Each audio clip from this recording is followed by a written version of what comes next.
much that he plays a little bit more for the team than other mid laners we've seen, and the stats back it up. He only spends 55.5% of his time in the mid lane in early game, and that's the lowest out of all mid laners in play-in. So he's roaming to both side lanes more than anybody else we've seen so far. And we'll see where he puts that support today, as stakes are high for both of these teams. Win and in, you lose out, and you are done here at your MSI run as we end in game 1. EVOS Esports on the blue side, BAUSuperMassive on the red. Interestingly enough, Karma Rakan banned out by EVOS, noticing the tournament meta thus far, and the Kazakhs and Kai'Sa gonna follow. Yeah. Kazakh makes a lot of sense because there were 26 bans against YiJin's Kazakhs, and he's 5-0 on it, so this was the most banned champion against EVOS. Yeah, alongside the Camille's the other big champion that you have to be removing from EVOS. So Kazakhs, Camille, the two expected. Kai'Sa because they're on the red side. Rakan being banned is a very good decision away from SnowFlower, indicates they don't want to pick it first, but Thresh is still that other support. And that's the big one. Banned in every game against SnowFlower. We know he's an incredible playmaker, but we know that from the TCL, not from this stage. This man has not gotten a chance to play that champion, but maybe today is the first day as the Rise is banned out, and that Camille that you mentioned, Rusty, is up and available if Stark wants to go for it. Makes you wonder if they will go towards it as a first pick. It's usually not going to be seen immediately. It's no longer flex like it used to be at the start of the split. You can see already they veered away from going for their jungler, their top laner rather, super early in place of getting priority on that Trundle. Yeah, I think that a lot has to do with the fact that these top laners, they have a lot of counter picks, but GP jumps out to me as one that you can play blind and focus the bottom side of the map, go away from the GP lane, play safe, and then you're going to have a good time. For now, however, not going to see the top laners locked in. BAUSuperMassive taking their time on the first rotation. Caitlyn going to be picked up.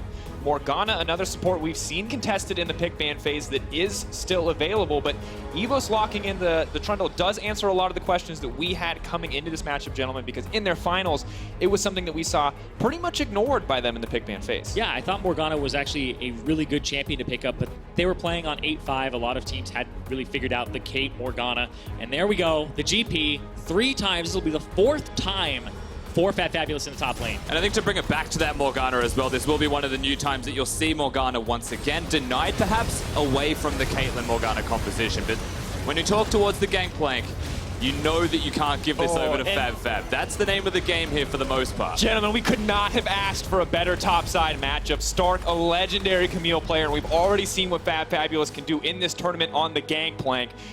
Bot side may still be the focus, we're going to find out, but top lane is now set to be explosive, and EVOS rounding out their first pick phase with the Azir as well. You're probably looking towards a support here as the last pick in third, depending on if they want to match their junglers, or they're just going to go for mid. They saw the Azir. They're comfortable picking that role. And we're seeing a lot come out here that's good for both teams. GBM back on the Vladimir. He loved the flanks with this. Remember, they played a Vladimir Gangplank composition earlier in the tournament that was all about dealing damage. Screw having tankiness, especially up against a Trundle. They go full out in the damage department here.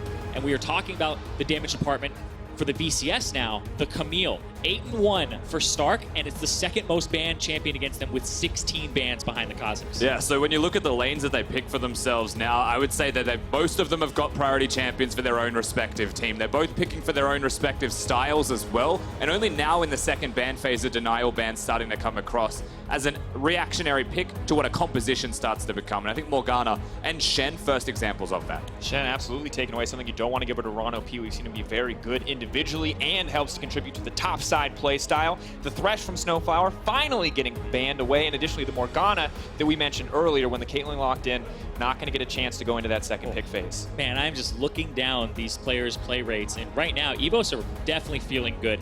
The Azir is the most played champion for Warzone, 9-2. He has 11 plays on it. His next highest is 5 plays, so he's definitely been favoring that Azir. The Camille for Stark, we're looking at a composition for EVOS that is right in their wheelhouse, but SuperMassive, same story.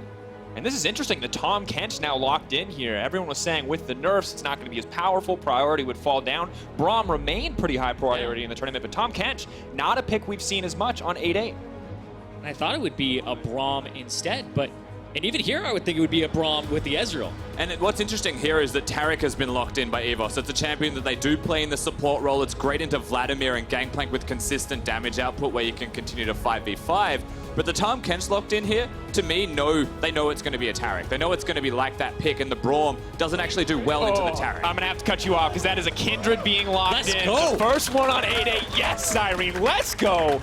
This is a champion that I've been wanting to see for so long. The thing I love about this is EVOS drafted somebody who's going to make the team immune. Taric's going to have the ultimate come down. Kindred will do the same thing and say, all right, we're just going to have these long skirmishes. The team fights are going to be popping off in this game. I want to see it. I want to see how it's going to unfold, but we're rounding out the pick and ban. We're starting to see where every champion is going. So what do we actually expect from these compositions? What are both teams trying to do? Is it the bot side focus as predicted, or are both these guys going to mix it up?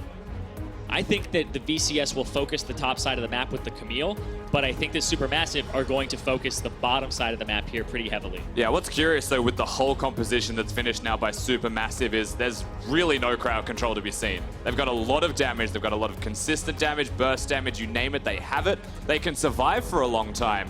But they don't have anything to start fights off by going forwards and using that crowd control. A lot of it is about the flank plays, and that's where I think GBM is the person to look towards. Exactly. Watch the GP ultimates, watch the flank positioning from GBM approaching the fights. That's how SuperMassive will start them off. And EVOS, they want to get down and dirty. Stark will be the one jumping in, and then you'll have the Taric to follow. And we've been waiting to see this Camille from Stark for a while. It's been banned away so much. Hasn't gotten the chance to play it in so long. Gets it in his first game. That's gotta feel good. You want to talk about getting champions in your first game. Stark's Camille, we talked about it 8-1. Warzone's Azir, his most played this split. Slay's Ezreal, his most played this split with 13 games. RonOP's Taric, 9-0, his most played. This is comfort across the board for the VCS. Absolutely is. Here we go, folks. First game, best of 5. EVOS Esports versus BAUSuperMassive at MSI 2018. Winner, second spot in that group stage. Loser will go home empty-handed.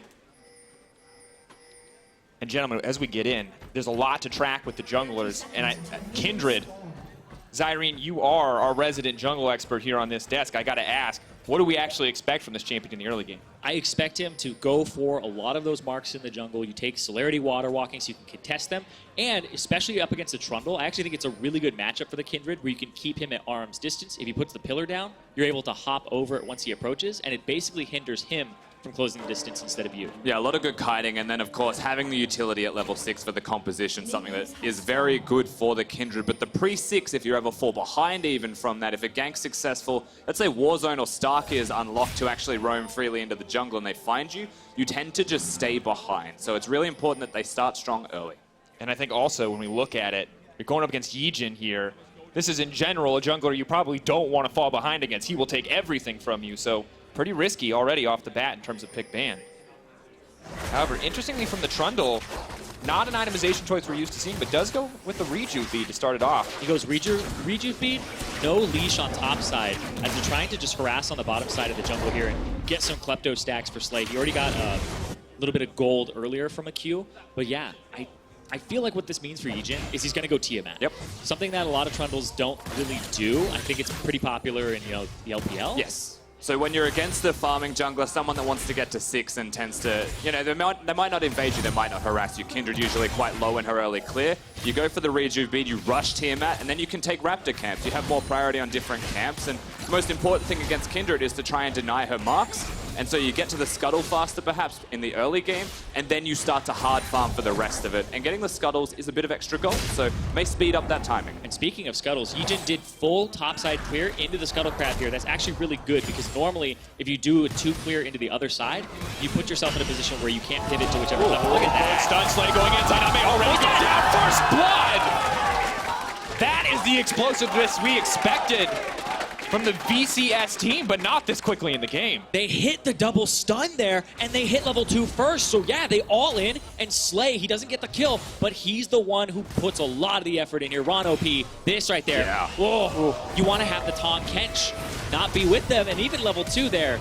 Level 1, he can't eat the Caitlyn. He can't stop the damage. Beautiful use of that level 2 spike on the bot lane. And if you don't know EVOS, now you do. If you don't know the Vietnamese region, now you do. They're aggressive. They will go forwards. The pure confidence that is there. They constantly fight in that region. They are insanely aggressive. And that's what you see. The CKPM. This is nuts. Almost one person dies a minute, people. Yeah. That is the standard for their league, and they're even lower than the standard. This is a non-bloody Vietnamese team. Yeah, CKM is combined kills per minute. That's basically how bloody the game is, how many kills and deaths there are.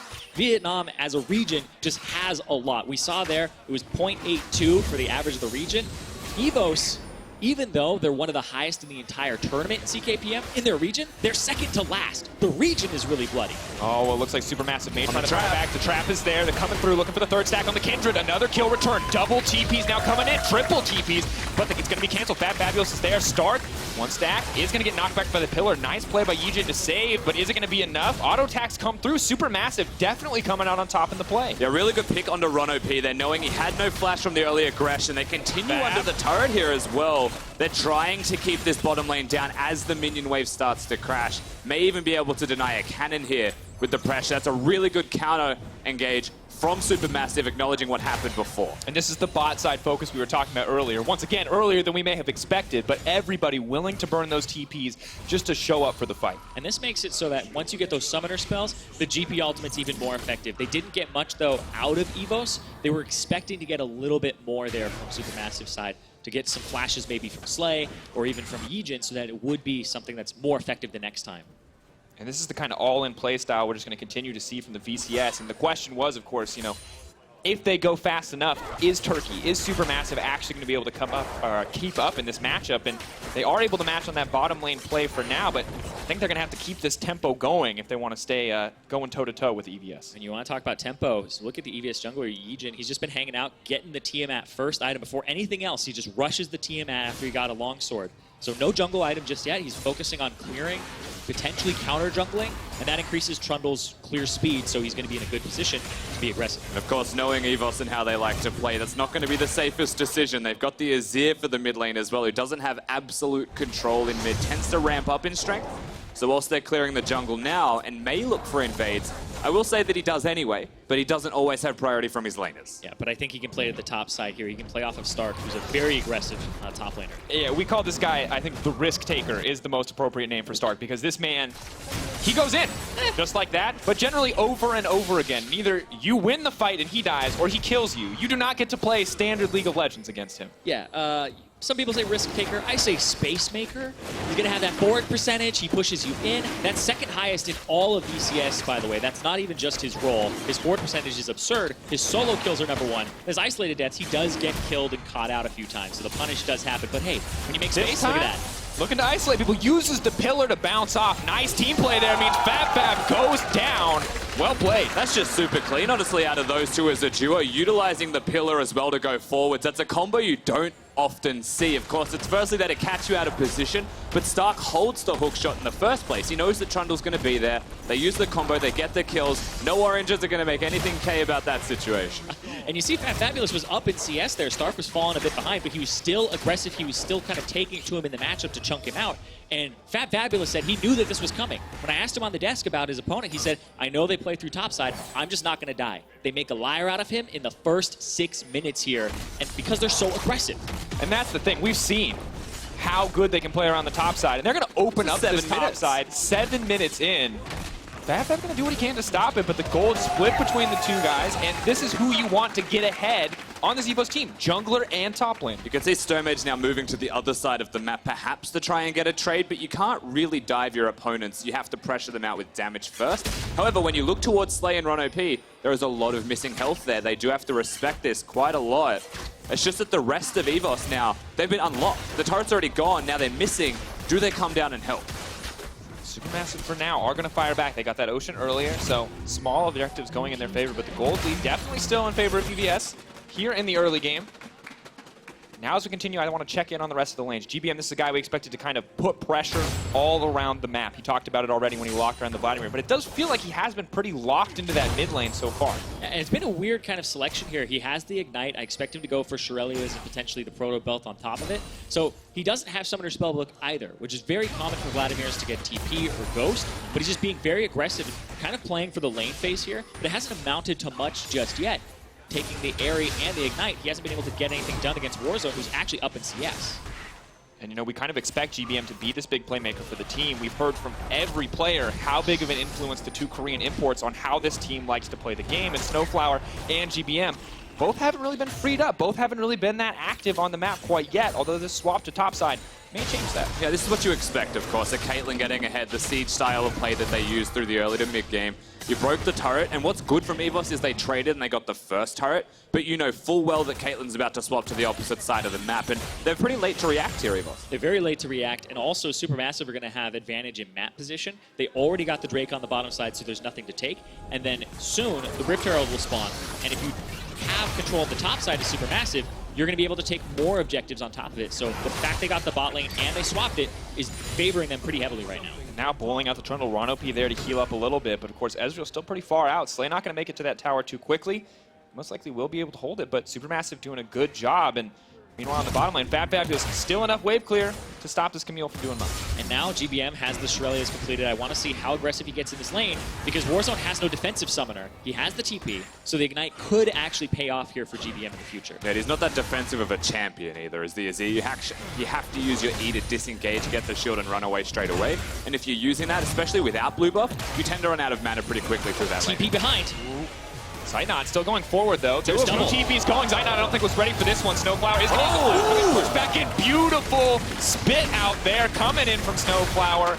Gives up his life in the end. Still a great gank from EVOS, but Zeitnot does manage to make it out. Aggression constantly. No hesitation coming out of the Warzone now. Does have to be a little bit careful. They're trying to find him. But the pick in the top lane, well executed from Warzone and from EVOS having 2 teleport locations. They did manage to make it out with SuperMassive. They did save a little bit at least, but that very well could have been a double kill. And that confidence from RonOP on this Taric, so consistent in getting these fights kicked off. Yeah, we were talking, like, in terms of engage, it's Stark and it's RonOP that really do have to start them off. Warzone, if he gets aggressive, him too, but right up down the bottom side, here comes Stark again off the pillar. Ulti pulling away with little resistances are there. Not going to connect the stun, but doesn't need it. Hextech ultimatum going to cut right through that GP. But another fight on the top side. Stomaged still alive. They're going to use the Caitlyn ulti, get a little bit of a heal. Gets in there with the tongue. SnowFlower finding the kill.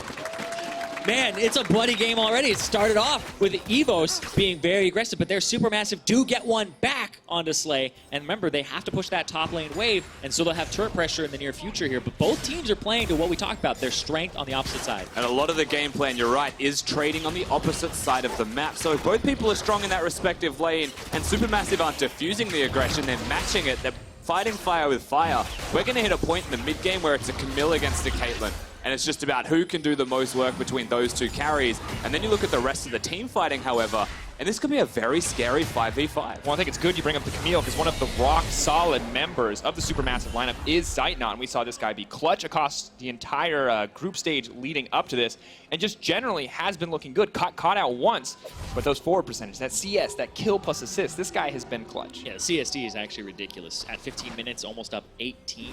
That's bonkers, to be honest. And in this game, he's about 10 up right now at 12 minutes. So it may just get better for him since they knocked down that first turret. We'll see what it looks like at 15 minutes, but he's just been somebody they can rely on, and that's why they're giving resources to him. I mean, the only person in the world that I've seen have a CSD that high is Uzi in his own respective league. True. And that's extreme. Definitely intense. You see those all-star 80 carries in their respective regions usually dominate in that metric. Of course, dominating here on the group stage, impressive as well. But we look back at this one more time and just yet another well-executed play from EVOS. Yep, love the hook shot off of the Trundle pillar there, the combo, something that I don't think people have really experimented or experienced in a long time. But they're able to just pick him up, and you saw there, fabFabulous kind of knew he was dead to rights. Flash forward. Slay gonna burn the flash as well. Good damage traded back though. Slay very patient. RonOP comes in with the ulti. This will buy a bit of time. Kindred locked up, does throw down an ulti of her own. Buying a bit of space here as SnowFlower now moves in. Just a replay. Yep. I missed the replay. I didn't know how to let you down gently, Drakos. It was a replay, don't you worry. Well, that's the part of the play that we missed, so I thought I would play-by-play cast over it. You gotta understand, Rusty, if I see someone killing someone on stage, you have to do that every time or I'll just start going. No worries, I'll let you know early. Mountain Drake, though, of course, next up for SuperMassive, they've already gotten the Ocean, so it seems like in terms of objective control, outside of that first tower, SuperMassive's still very much in control. Yeah, they've been able to swap the map and get pressure in their lanes whenever they have found an objective that's up, because they even have the Rift Herald, they have the 2 other neutral objectives, and they've been actually really in control of the map. Whereas when I look at EVOS, even in their regular season, their Drake control was incredibly low despite being a dominant team. It was 55% Drake control. When you're a #1 team, and you still coin toss on Drakes, that's actually insane. It feels like EVOS don't favor Drakes at all, and they go more towards just lanes and skirmishes. We're hitting the extreme point in this game where the constant pressure to the lanes of strength is continuing right now. Trundle hovering bottom lane, looking for an opportunity. Perhaps they may look towards the turret because, again, on the opposite side, you sit in the 2v2, you have a great time by, oh my god. GPM with the all-in. Ignite's ticking, ult's going. Not going to burn down in the end, but it will force Warzone out of lane. Doesn't force his flash, though. And down on the bottom side, another kill. Flash out, but there's the Hextech ultimatum. Wants to buy a little bit more time. Does manage to hit the barrel. Reset there on the passive. They're taking so much damage in exchange. Is he going to get one back on YiJin? No. Great tower dive execution. And that's another turret there. They're going to be able to trade them back, but they're actually losing 2.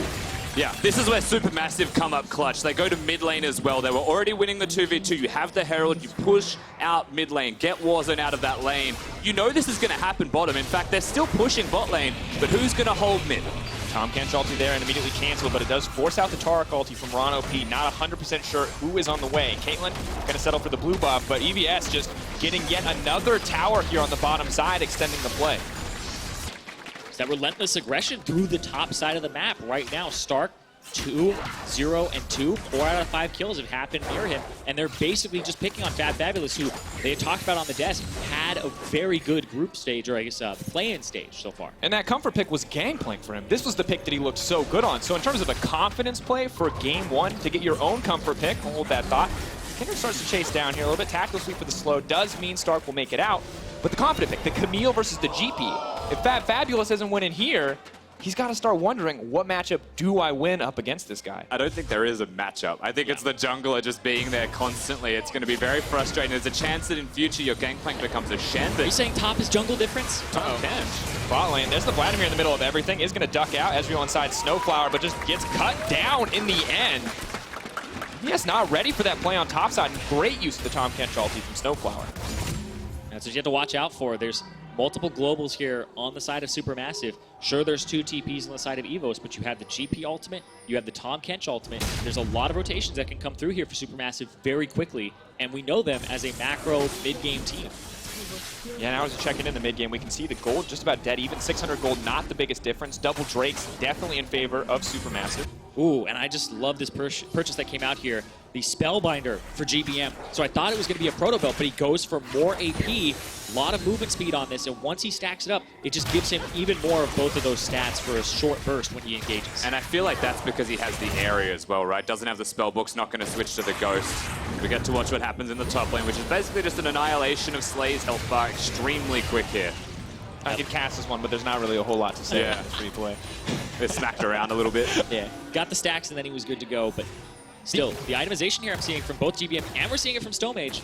A lot of Kindreds end up going, not for RunOP's Hurricane anymore, because the on-hit, people think the passive still does on-hit. No, for stacks, you get more range when you get 4 stacks, and then it starts going up, not as much as the first one, but you still get effective range, you get more attack speed from your Q, so we see a lot of static shivs come through, and sometimes the rapid-fire cannon, because you want a really long-range last shot. And Stomaged looking for that kill there. You talk about the Zeal, and of course, empowering all those abilities important. Has hit that ever-crucial 4-stack mark. That is the first range increase. An extra 75 will make it a little bit easier to stay out of the reaches of that Trundle, as we can see YiJin aggressive as ever as he pushes in on the top side. But this game, gentlemen, so interesting. Camille, no one wants to pay attention to the Camille on the side of SuperMassive. She is left completely unattended on the bottom side, but of course, Cash or Curse, as I say that, there are members moving to respond. It's a game of chicken, though. So, you know, who wants to actually respond first? Can Stark stay in a side lane forever, get the Trinity Force, split push, be a massive threat, or will he have to group and help up the rest of his team as Caitlyn continues to be aggressive, searching for turrets and getting further objectives down for the team? And in this game of chicken, you have to kind of wonder at what point it does break. They chose defensive items respectively for the top laners as well, so trying to continue that lane out for a bit longer. And what I'm looking for is Baron, because SuperMassive, in a neutral game, they will set up the Baron with vision, they will attempt to do it, they will bait you into fights. That's how they've been winning a lot of their games in the group stage. They have 100% Baron control rate, in the 5 games that they played, even the 6 games, because the one they haven't given a Baron. Right? They haven't given up a single one, and that's how they've been breaking the games open at this point. And what's crazy is we're only 18 minutes in. We're still 2 minutes away from that point where Baron even comes onto the table as an objective. Now, we talked about EVS. They want to play a faster game. They want to keep it going at a quick pace. The game has slowed down. Is this actually in favor of SuperMassive now, if that's normally how they play? I would say so. I would think it favors them a bit because they want to go ahead and scale up on all 3 of their lanes and feel like they're in a position where they can actually contest objectives and split the map instead of just constantly bleeding objectives over and over again to the EVS style. Yeah, it helps a lot with the setup time, which where SuperMassive do excel compared to their opponents in this game. The fast pace generally has no hesitation. There might be some vision in place, of course, but they just go. When they see an opportunity, they do not slow down. And if the game is slow, then that does mean that EVOS are dancing to the beat of SuperMassive. I want to see what kind of plays they go. Because I feel like on the opposite side for SuperMassive, you feel comfortable now, but when you know that at any moment EVOS will get aggressive, will go all in for any kind of play they can get, I think you're never 100% comfortable. Absolutely, but we see even more scaling coming out here. It's the double tier build for the Ezreal. This has really good synergies. The fact he went Trinity Force as well, I believe, doesn't make it so that your adaptive stats actually go over to AP. They stay AD because you have that 25 from the Trinity Force. So this gives you a lot of damage behind your Muramana, gives you a shield, and it makes it so that Vladimir, you pretty much never end up running out of mana. You constantly just throw out the Qs. And you hit a really good point in CDR very early in the game at 45. And important because one of the things we talked about is the SuperMassive approach to the draft, which, if I can quote you, was screw tankiness, no CC, and lots of damage. So a shield feels pretty important. GBM definitely going to not worry too much about that shield from Warzone because Warzone caught between a rock and a hard place. May just get taken down. Tide's Blood comes out. 1 kill. Going over to SuperMassive. That might be the Cloud Drake on top of it. So they got the control of the bottom side. They collapsed on the Warzone, and now they're going to take another objective with full control of it. They had the vision, they had the setup, and they're able to make the play, and it feels like finally, it took a little while in the game, but GBM got control of mid, and now he is unlocked. Just a player that constantly leaves his lane and influences the map, which is a major win condition for them, is now in effect. Oh. I don't think he's actually going to continue fighting him. He's kind of flexing, feeling like there's more than one person there. But the big thing to note here is YiJin's the same level as fabFabulous. Stark is 2 levels up over his opposing top laner, and that gives him a lot of split push pressure and potential to kill him. He might go in here because YiJin's wrapping back around. Playing around the Baron. They're going to do it. It spawned at 20 minutes. The TP is coming in. GBM with no ulti. This may just be the window they need to force the fight. Stomaged so low. Keep your eye on that jungler. Maybe he can steal. Watch the Kindred ultimate as well. He can go in and create a lot of distraction. Where is he going to go? Stark goes over the wall. He takes him down. That should be the uncontested Baron. Who's going to get in the end? Trundle takes it. SuperMassive now looking for the fight. They got blood in their eyes, and they need to find some kills. They're going to bring it home. 2 for the Caitlyn, 1 for the GP. SnowFlower looking to bite down on that Trundle. Troll for breakfast. Not a problem. GBM cleaning it up. Yeah, only Stark makes it out with the Baron buff, so he's the split pusher, but at the same time, SuperMassive gets to get more. Yeah, definitely pushing forwards now with 4 people dead for 20-odd seconds, 10 on RonOP. An opportunity to get a turret will at least present itself, equalizing the gold that has been gained by EVOS throughout that Baron buff. Now, there is a chance still to push forwards with that split pusher, but they have to group with him now, and suddenly that goes against what they're trying to do. Exactly. It would just have to be off on the side lane. He has more pressure on the GP. But right now, that actually caught fabFabulous up a little bit. And we said that SuperMassive hadn't given up a Baron all tournament. First Baron does go over to their opposition, but they end up having a little bit more out of it. They got more gold off of that trade, and now the gold is actually a little bit even with them ahead. And hold on, Stark's fighting. 3 members there. fabFabulous is set to fall. Tahm can try to get him out of the situation, but now Stark's the one running for his life. Doesn't manage to make it out. I mean, that's the Baron buff, so if he died, that would have been fantastic for SuperMassive. It's good that he lives, but they do have to get the flash out of him. The summoner spell's gone. He has no teleport as well. Not the ideal situation to be Camille. And despite the fact that we thought the team would group, it's 3 members on the top side continuing to push her in. Still, we see so much support given over to Stark. As he pushes out that lane, now maybe we see the group in the mid lane, but for now they're backing to buy items. And we talked already once about how the breakneck pace of this team, of Vietnam as a region, can make it difficult to respond. SuperMassive, I think, looked pretty unprepared for this play. Yeah, it looked unprepared, but at the same time, I think they approached it correctly. That's such an early Taric ultimate that they get to wait it out. Stark goes over, he's the one who has a lot of the gold to kill Stomaged, so he's not in this fight now, that they all get to push them up against the back of the wall. They weren't killing it fast enough, and Zeitnot got to just make a Trap-Palooza in the front of the pit, so nobody can actually escape it through that route. And you can see the idea with the Taric ultimate, but I think it was just a little bit too early from them. So the Baron was secured in the end, yes, but then they just go forwards and they are again. Yeah, Stomaged, Caitlyn ult's coming out, no one there to body block. Kindred on the hunt, one more auto to do it, takes him down, gets the red buff as well. Nice little prize there for SuperMassive. Oh, RonOP, he's in no man's land. He's gonna get taken out as well. GBM with the casual kill, and now Stark might need to run. Multiple members coming down onto him. He definitely has to run, but on the opposite side, they are pushing the bottom and the mid lanes here for EVOS. Looking good for them. They're splitting up the map. They're creating space for each other to work with. Of course, losing 2 members not ideal, but they are going to get a tower in the process. It feels like SuperMassive aren't Will they quite lose, ready. though? Will they lose anybody for this? Looks like, no, they're going to be able to regroup. Yeah, they should be fine. Probably get away, yeah. And Warzone here as well, so fabFabulous has to be a little bit careful. Stark seeing a potential opportunity, not going to go in. Just use the hook shot to make his way out. Kindred secures the blue buff. SuperMassive get control back over their jungle and are now looking to take a little bit away from EVOS. And despite a lot of the thoughts of, hey, SuperMassive are going to just crush 3-0 on EVOS, this is a very even game here, and this is pushing SuperMassive to the brink. They're having to pull out all the stops from a macro perspective, and EVOS is definitely testing them in this first game. It is still pushing their temperament. Will they slow the pace of the game down? SuperMassive do feel like they're answering the tempo constantly as well. This is an example of that. Pretty much immediately after the Baron goes down and is secured, they've acknowledged one lane has it.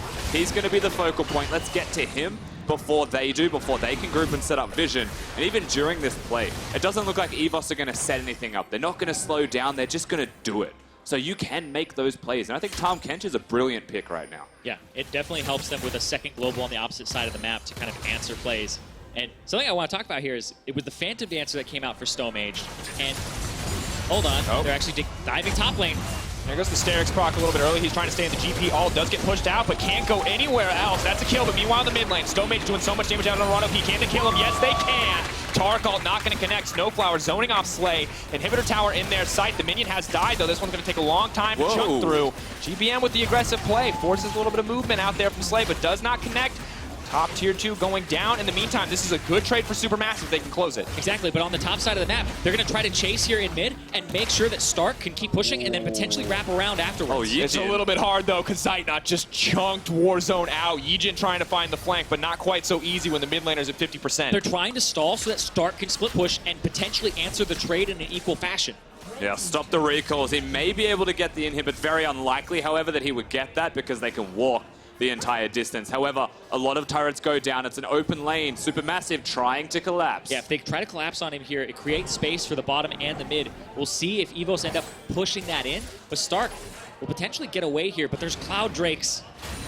Ooh, and Zeitnot has to be careful. A lot of burst damage in that Camille kit. Is he going to try to turn it? Pool goes out. Stark now running. No chance. Oh, adaptive defense is so close to taking him He down. had to ignite him, because if he had actually just waited for it, he would have probably died because the adaptive defense is there. So the ignite burned through the magic shield and did true damage. Well, EVS, they are going to make that response on the opposite side of the map. Kill does go over, but they are going to get a Mountain Drake of their own. First objective for them to really fight back with outside of the Baron that didn't quite go for them as planned. And I think 26 minutes in, outside of the Dragons, this feels like a dead even game despite everything we expected. But it's not order, it's completely chaos. Right now across the rift, skirmishes are the name of the game. SuperMassive are grouping, they're trying to team fight. But EVOS are just saying, absolutely not. Why would we group when we could split push constantly? And that's their win condition currently. At a certain point, they have to group up. But they're trying their hardest to win without it. And this is one of those win conditions where it could be the way you lose the game as well. If you are having somebody split push, you're at a numbers disadvantage and a hard engage. And SuperMassive have been forcing that with GBM, SnowFlower, and even just the GP ultimate from fabFabulous. So it could be the undoing of EVOS, but it is kind of their shred of hope in this game to close it out via Stark. And also, EVOS have to be careful because GBM 503. This Vladimir is so strong. 3.5 items completed along with the boots. Warzone might be feeling a little bit more hesitant about talking trash about who's Diamond 2 in Korea now because GBM has been everywhere in this game, punishing EVOS. I think that Vladimir is a pick that you really have to watch out for. He goes for 2 penetration items, a lot of movement speed. Then he got the Void Staff on top of it, so he actually just obliterates team fights right now, whether you're squishy or tanky. Yeah, maximizing his damage output for the 5v5 for sure. Even assassinating people, you can see him flashing over the walls just to zone them away. If they think about stepping up, they'll die. Very confident play coming out of the mid laner of SuperMassive, but at the same time, he's got the team working around him. And you can be confident when you have the Kindred there to keep you alive, even if something goes wrong. And something that he has to watch out for is the Executioner's calling on Slay. He went for the double tier into the Executioner's calling, so if there is a team fight and he can tag GBM, GBM's going to have to worry a little bit about how much health he's getting back in these fights.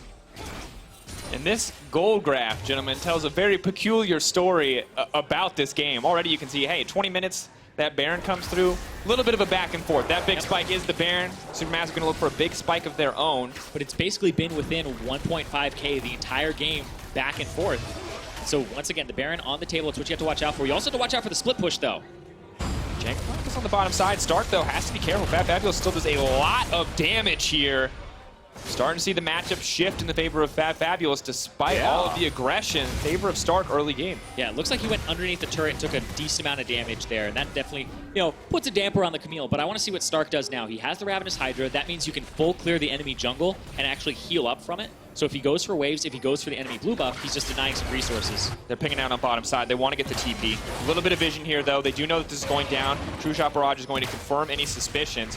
Zeitnot throwing in a little bit of poke. Have to be careful around that trap. A lot of damage could come through. That's a lot of damage. Yeah. That's that double tier build you're seeing. Just the poke is immense. And most of that is because the Murana gives you more damage based on... Wait, hold on. fabFabulous. Goodbye. They wanted to make a play around the Baron. They're going to have to sacrifice that bottom side. And now things start to get really spicy for SuperMassive. They had control in the river. They were looking at the Baron as their point to trade where they had strengths. And now they're on the back foot. It means that EVOS can step up. They are right now. Yeah, and that's Stark, level 17, 30 seconds on fabFabulous. They're starting up the Baron. The TP is available. But even if it's a bait, Stark will still have pressure. So what is it, GBM? Goes over the wall, using the ult. Stomaged trying to buy a bit of time. RonOP has left the pit. Kindred can't smite it away. The Baron is going to heal up. They're going to try and take him down, but it's Trundle left all on his lonesome. No smite! Azir getting it in the end. Oh, dancing with death there in the pit. GBM trying to get something, but he can't get anything back. EVS coming out on top. Zeitnot may be enough. Here comes the Crimson Rush. Oh, GBM's going to get a lot of healing. They are still making it out. SuperMassive have not lost everything, but that is still disastrous. But you see, the split push has been happening from Stark the whole time, and now he's going to have to get out. Has to run. Hookshot wall dive. There's the tactical sweep. Wants to heal up a bit, but the top laner now set to fall as well. Adaptive defenses buys a bit of time. SnowFlower says nope. Eats him up and takes him down. And completely denies him. Most of the Baron buff's now completely gone. EVOS make a great play looking for the Baron. They want to focus 2 different places on the map at the exact same time. But SuperMassive do stand defiant. They get the response in, and they make sure that nothing in this game is for free. Man, Zeitnot did so much in that fight. He basically was the one who killed Slay, and I think he even had to go through the Seraph's Embrace shield during that fight. He just crit him. Mercilessly, it would appear, but still, only Stark has gone down. This Baron buff still going to be quite effective on the side of EVOS, and now we got to see how well SuperMassive can defend. Oh man, that was great from Stark. The E into the flash, and the big thing about Camille is the more levels you get, the more percentage of your Q turns into true damage. Level 17, he's almost got that full thing as true damage. You saw that. Look at that, Zeitnot. He just obliterates him on the side, gets away after having been exhausted, and he dodges the Taric. There's a bit of a trust fall, however, from the AD carry of EVOS here against Zeitnot. You can see they're getting to the Baron. No smites available. Junglers were just going at it, trying to fight each other.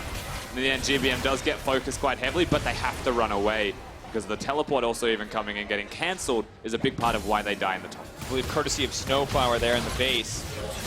And now we get to see SuperMassive. You've been playing with a lead in every single one of your games. How well do you play from behind here?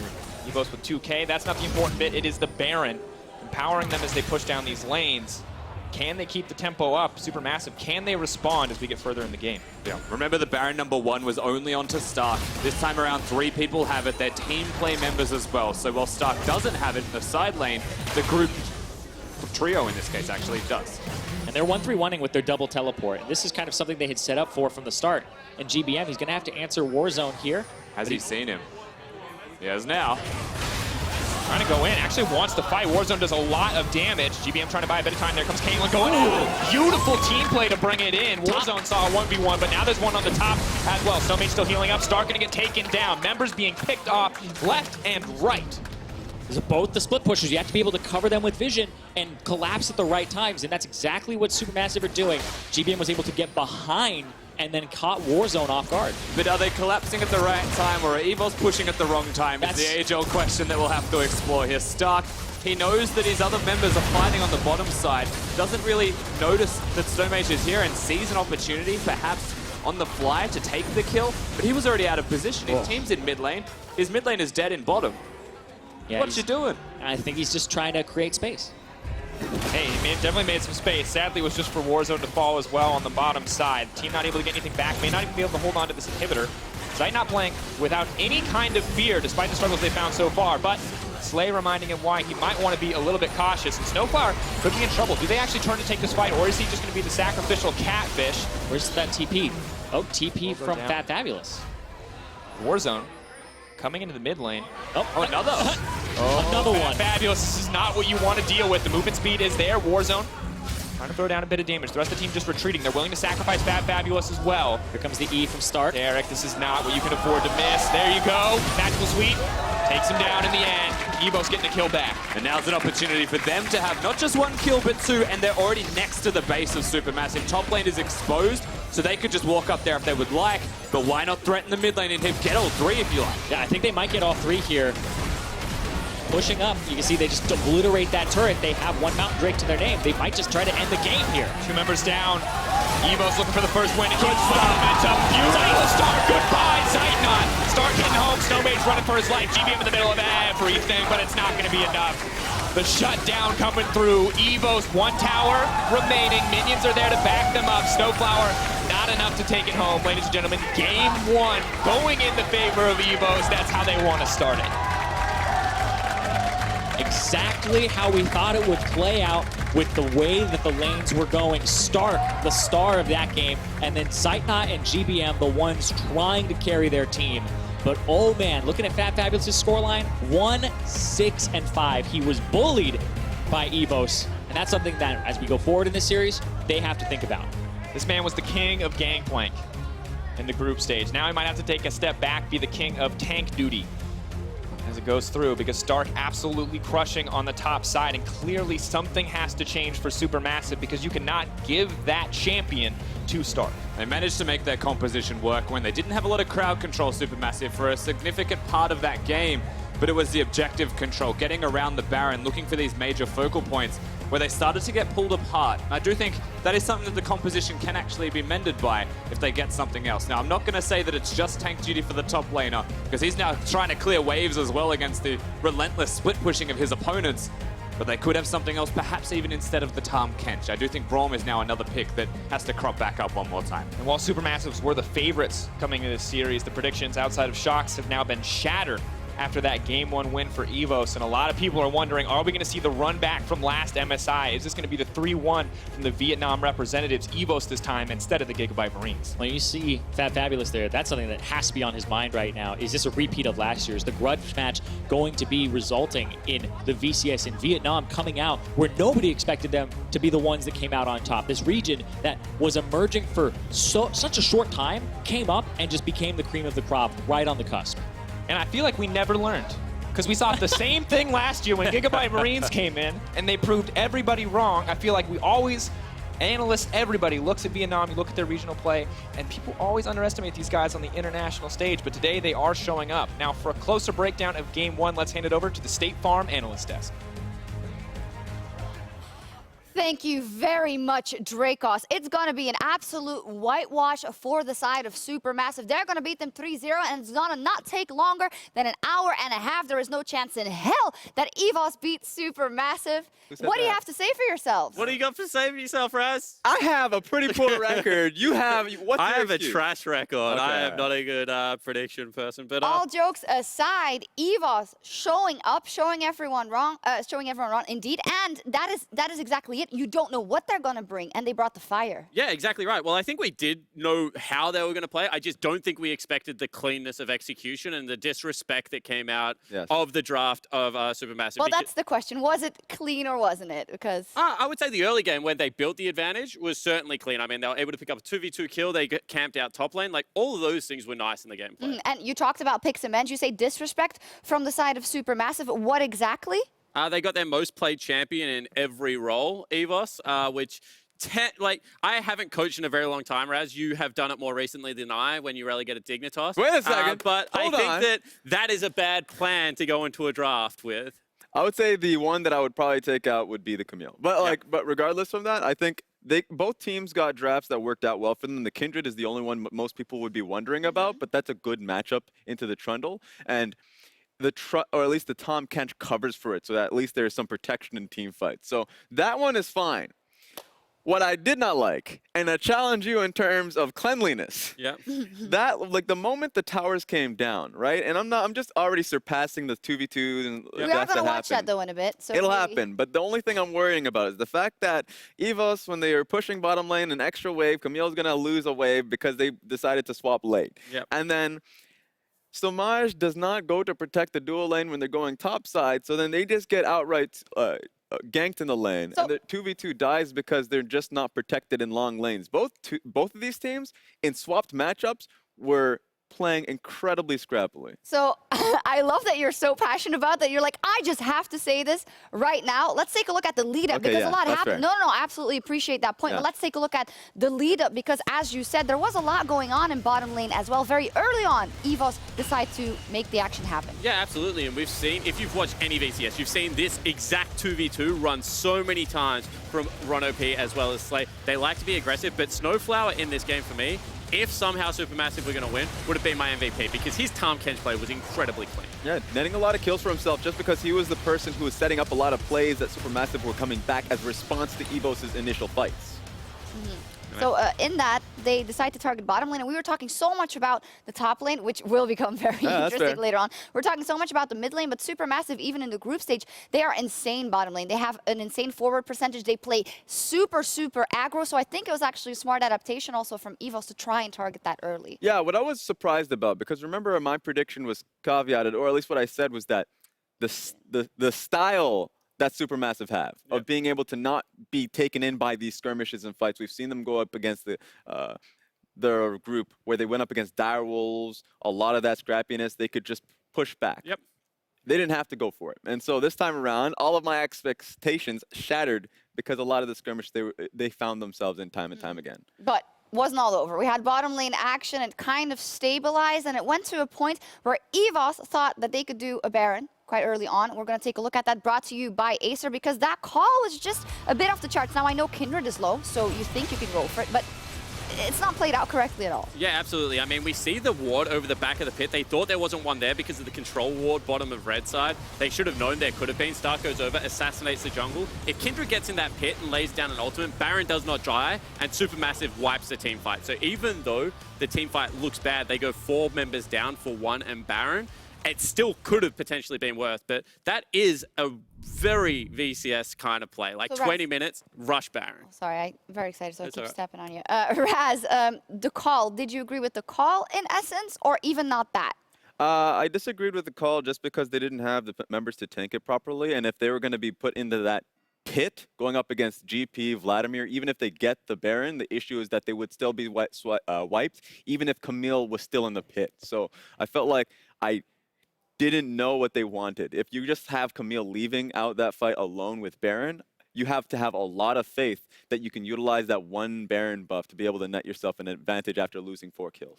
So at that point in time, SuperMassive gets 4 kills. Usually when they get a lead at 20, they don't lose a single game. We saw that in the group stage here. Now they were even at 20 minutes. And this is where it all turns, because you think that SuperMassive, if I listen to my analysts who know the macro game and who are better at playing the correct game, at that point in time, they should have the best cards going into the rest of the game. What happened, Raz?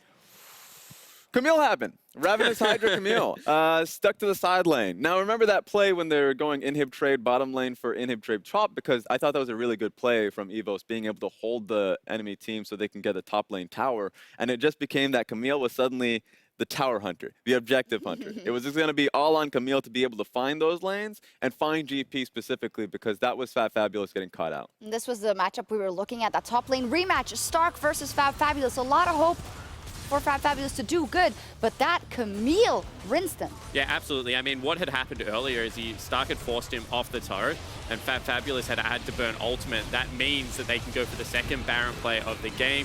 Whilst this team fight looks good because Zeitnot plays like a god, with Stomaged going down, they can't secure Baron. And this was the tale of EVOS just not respecting setup. They just did not care about setup whatsoever. They played the game around, we are going to get a pick and we're just going to go to an objective. They weren't clearing out wards. They weren't doing absolutely anything along those lines. I hear a bit of annoyance because that is not the way the game is supposed to be played correctly, but it's working. So how can you fault them for it? It's just slipping teams up. I can't fault them for it because it's fabFabulous, it's SuperMassive that are falling to it. And it comes down to the adaptation, because this is not perfect play, but it has to be a play that you can challenge. It's their play, though. Exactly. It's their play. It is their play. And so it's a challenge to now SuperMassive to come back in game 2 and to come to respect it. I would say the immediate thing that I would love to see coming out of SuperMassive is Stomaged. I don't care if he plays Kindred. I don't think it's the pick that matters. It's position that matters. So if you're in long lanes, be on the opposite side of the map, or at least be with your dual lane to protect them. SnowFlower is a god in game 1, and maybe you'll be able to take those skirmishes cleanly in game 2. Well, we see here the comfort picks that you said SuperMassive gave over to EVOS. Very high win rates on each of them. But I do have to ask, if it's champions that we haven't seen in the play-ins and that don't seem to be part of the meta, like, you can't go and start banning out everything that everyone's been successful on the entire split, or do you disagree? I kind of think that when you prepare for a team, game 1 is like the fishing game if you haven't played them before. So you have to, because you look at something, you say that's really sloppy, and then it's played against you and you're like, actually, it's really effective. That aggression works. Yeah. So I think that I would have got rid of the top side, because we keep talking about it. Like, it is a telegraphed play style that you know they're going to play that, and Camille is his most comfortable champion. So I can excuse a Taric Ezreal, maybe you're not expecting a level 2 all in, but Camille does the same linear thing. Split push all day, and if that is not what you want to play against because you want to play bottom lane focus, you have to respect that. Yeah, and I don't respect the Azir pick because Gangplank was doing incredibly well in the Vladimir matchup, so he is going to be hunting for it. The Ezreal and Taric were sure they had a really solid play on the bottom side of the map, but you can play very well with the Camille as well, or at least the Caitlyn. So the matchups are fine, and the success rates, every team has a high success rate because they've done incredibly well in their own region. Yeah, good point. The Camille is just a strong pick for Stark, and I think I agree holistically that take the Camille away, put him on another pick that is a lot more bruisery, or it's going to be harder to set the objective, and GP will be a lot more contested. So expectations have been put on their head. SuperMassive is not going to cleanly close this out very easily. EVOS is strong, plays their own game. Do you think SuperMassive has what it takes to upset EVOS's gameplay and play their own tune? Look, you asked us first time around, and we said 3-0. We were wrong the first time around. You can change your prediction. I ain't changing anything. Oh, I kind of have to. 3-1. Yeah, the series starts now. I think that we said when we were looking at the other GPL region that they kind of hit you once and then the response comes out. This game will tell us a lot because the game kind of got out of control, got very degraded and scrappy. I'm still sticking with a 3-0. The series starts now, but you're disqualified. Okay, but I think they're much better than I thought they were. Credit where credit's due. EVOS is a much cleaner, not cleaner, much quicker team than I thought they were. Sticking to your prediction, I'll talk to you when EVOS go up 2-0. We'll see. When we return, we'll find out if SuperMassive can bounce back after that loss. Don't go anywhere.